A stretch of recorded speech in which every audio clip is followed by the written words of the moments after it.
Hi friends, எல்லாத்துக்கும் வணக்கம். இன்றைக்கி நம்ம பெங்களூரில் M5 மால் போயிருந்தோம் இல்லையா, அந்த விலாக் தான் பார்க்க போகிறோம் இந்த வீடியோவில். நல்ல பிரியாணி சாப்பிட்டு உண்ட மயக்கத்தில் நல்லா தூங்கி ஏஞ்சி ஒரு 6:30 வீட்டிலேருந்து கிளம்பணும்.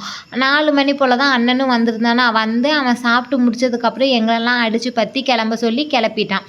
நாங்கள் போகிறதுக்கு முன்னாடி ஓலா புக் பண்ணி போயிடலாம் அப்படின்னு ஒரு பெரிய ஐடியாவில் இருந்தோம். அதுக்கப்புறம் தான் சரி, அதுக்கும் எதுக்கு அமௌண்ட் ஸ்பெண்ட் பண்ணிக்கிட்டு பேசாண்டு நம்ம பைக்லேயே போயிடலாம் அப்படின்ட்டு அண்ணன் சொன்னேன். எங்களுக்கு ஒரு டவுட்டு, எப்படி நானும் நீயும் உட்காந்தாலுமே பைக் ஃபுல்லாயிடும், இதில் அண்ணி எங்களை விட சாய் எங்களை விட அப்படின்ட்டு ஒரு பெரிய இதாகவே ஆச்சு. அதுக்கப்புறம் வாங்க போயிடலாம் அப்படின்னு சொல்லிட்டு கூட்டிகிட்டே போயிட்டான். எனக்கு கொஞ்சம் பயம்தான், எங்கே கீழே போட்டுருவானோ, போலீஸ் எதுவும் பிடிச்சிருமோ, சேஃபாக போயிடுமோ அப்படின்னு ஏகப்பட்ட கேள்விகள் உள்ளே போய்கிட்டு இருந்தது. ஆனால் சேஃபாக பக்காவாக மாலுக்கும் கூட்டிகிட்டு வந்துட்டான். பார்க்கிங்கில் போயிட்டு வண்டியை விட்டுட்டு அதுக்கப்புறம் கிரவுண்ட் ஃப்ளோர், அந்த பார்க்கிங்லேருந்து கிரவுண்ட் ஃப்ளோர் போகிறதே அந்த அளவுக்கு இருந்துச்சு அந்த மால்குள்ளே. நம்ம நார்மலாக இந்த மால் சைடெலாம் நம்ம போனதே கிடையாது. ஏன்னா நாங்கள் நார்மலாக பிறந்ததே ஒரு கிராமம். அதுலேருந்து நாங்கள் இந்த தூத்துக்குடி போனாலே எங்களுக்கு அதுவே ஒரு பெரிய விஷயம். தூத்துக்குடி மதுரை போனாலே எங்கள் ஊர்லேருந்து இந்த எட்டயபுரம் கோவில்பட்டியே ஒரு பெரிய சிட்டியாக இருக்கும். நாங்கள் இப்போ படித்து வேலைக்கு வந்ததுனால தான் இவ்வளோ ஏரியா நாங்கள் கொஞ்சம் சுற்றுறோமே. இப்போ அண்ணன் பெங்களூரில் செட்டில் ஆனதுக்கப்புறம் பெங்களூர் வரதுக்கான ஒரு சான்சஸும் நம்மளுக்கு கிடச்சிருக்கு. அதுக்கப்புறம் இந்த மாலுக்குள்ளே வந்ததுக்கப்புறம் எனக்கு ஒரு செகண்ட் அப்படியே மெஸ்பனைசிங் ஆகிட்டேன். ஏன்னா அந்த அளவுக்கு இருந்தது பார்த்துக்கோங்க. அவ்வளோ யூனிக்காக, அவ்வளோ கிளாஸாக. ஏன்னா ஓப்பனாக சொல்லணுன்னா நம்ம இந்த மாதிரி பார்த்ததே கிடையாது. நான் சேலமில் ரிலையன்ஸ் மால் போயிருக்கேன், அப்புறம் சென்னையில் ஒரு மால் போயிருக்கேன். எனக்கு அதோட நேம் கரெக்டாக தெரியல. நான் கோயம்புத்தூர் போயிருக்கேன், நான் மால்லாம் போனது கிடையாது. ஸோ பாண்டிச்சேரியில் அந்த ஒரு மால் இருக்கும், அது ரொம்ப நார்மல் மால் தான். அங்கே போனதே நம்ம விண்டோ ஷாப்பிங் பண்ணிவிட்டு மூவிஸ் மட்டும் பார்த்துட்டு வந்துடுவோம்ல, பெருசாக உள்ளே எதுவுமே போக மாட்டோம். பட் இதெல்லாம் அந்த அளவுக்கு இருந்தது. லைஃப் ஸ்டைலே கிரவுண்ட் ஃப்ளோரில் ஒன்று இருக்குது, செகண்ட் ஃப்ளோரில் ஒன்று இருக்குது. அந்த மாதிரி எப்படி பெரிய பெரிய பிராண்டு தான் அதில் இருந்துச்சு. அதுக்கப்புறம் மேக்ஸ் இருந்தது ஃபஸ்ட் ஃப்ளோரில்.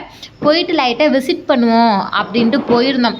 ஆக்சுவலாக நான் இங்கே சேலமில் இருக்கிற மேக்ஸை விட எனக்கு என்னமோ அங்கே ஏதோ நிறைய கலெக்ஷன்ஸ் இருந்தது. பட் எனக்கு அந்த ஒரு ஜீன் தான் பார்த்தேன், எனக்கு அது சாட்டிஸ்ஃபைடாக இல்லை.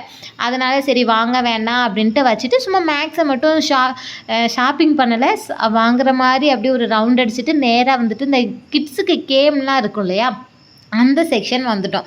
எனக்கு ஓப்பனாக சொல்லணும்னா இந்த கேமோட நேமு கூட எனக்கு தெரியாது, அதை எப்படி ஆப்ரேட் பண்ணணும்னு தெரியாது. அங்கே அந்த கேம் விளாடுறதுக்கு என்ன ப்ரொசீஜர்னு கூட எனக்கு சுத்தமாக தெரியாது. ஏன்னா இதிலலாம் எனக்கு ஒரு ஜீரோ நாலேஜ் தான். பெருசாக நம்ம வெளியே போனதில்லை, அதுவும் இந்த மாதிரி இடத்துக்கு சுத்தமாக போனதில்லை இல்லையா. அதனால இது எப்படி நம்ம இந்த கேம் விளாடணுன்னா அதுக்கு நம்ம என்ன பண்ணணும்னு கூட எங்களுக்கு தெரியாது, எனக்கு தெரியாது. அதுக்கப்புறம் தான் அண்ணன் சொன்னால் இதுக்கு அமௌண்ட் பே பண்ணி கார்டு வாங்கணும், அந்த கார்டு இருந்தால் தான் அந்த கேம் நம்மளால் விளையாட முடியும் அப்படின்னு சொன்னான். சரி கார்டு வாங்கிடலாம் அப்படின்ட்டு அவனும் போய் கேட்டால் 2-3 கேம்ஸ் அப்படின்னா நம்ம சரி ஒரு 500 வரும், ஏதாச்சும் நம்ம கேம் விளாடலாம் அப்படின்னு நாங்கள் நினச்சோம். ஆனால் அவன் 11 கேம்ஸ் 1100 எபோ சம்திங் கிட்ட சொன்னாங்க.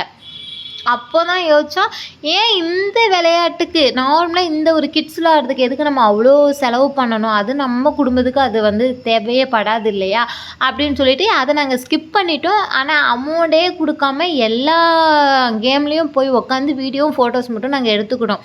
ஏன்னா எல்லாமே இந்த காரு பைக்கு வாட்டர் ஸ்ப்ரே பண்ணுமாமே அந்த மாதிரி கேமாக தான் இருந்துச்சு. எனக்கெல்லாம் சுத்தமாக தெரியாது. சாய் பின்னாடியே தான் அவன் வாழை பிடிச்சிட்டு போன மாதிரி அவன் பின்னாடியே தான் நான் போய்கிட்டு இருந்தேன். ஏன்னா அவனும் நான் இல்லாமல் போய் விளையாடலை, அத்தைன்னு சொல்லிக்கிட்டு இருந்தானா.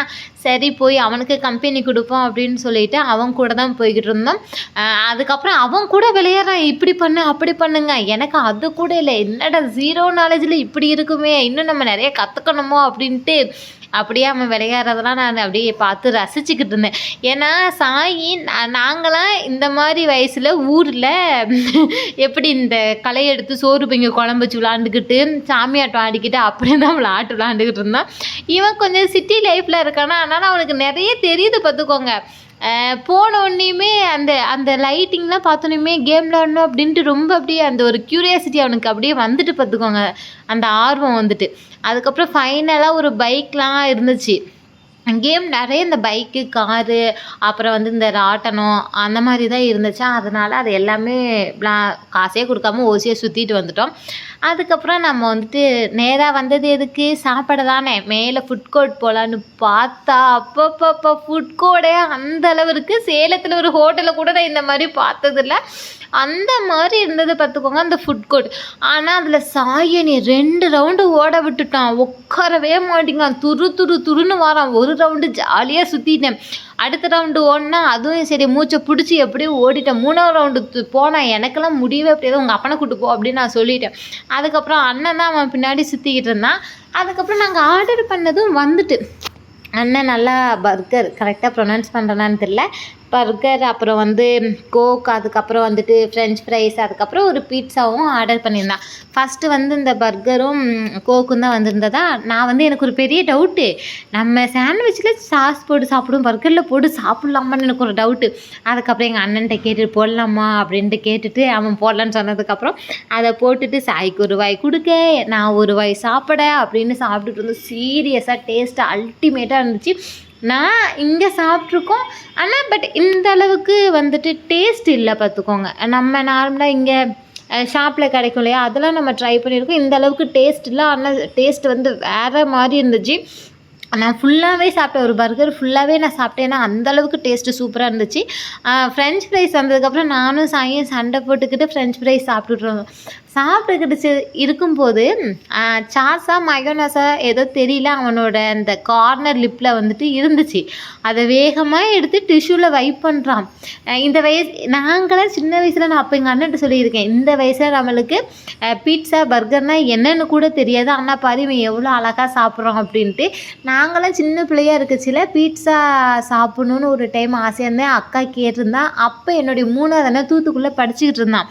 அவன் தூத்துக்குடியிலேருந்து வீட்டுக்கு வரச்சில 2 இது பார்சல் பண்ணிட்டு வந்தான். அப்போ தான் பீட்சா இப்படி இருக்குமானே எங்களுக்கு தெரியும்.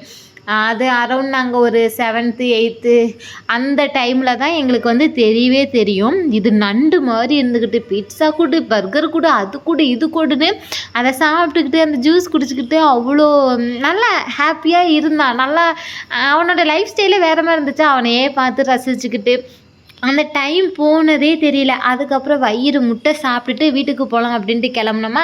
அதுக்கப்புறம் தான் ஆள் ஆட்டத்தையே ஆரம்பித்தான். கீழே போனதுமே அவனுக்கு வந்துட்டு ஒரு யூனிகானா சாரி எனக்கு அந்த ஷாப் நேம் ஞாபகம் இல்லை.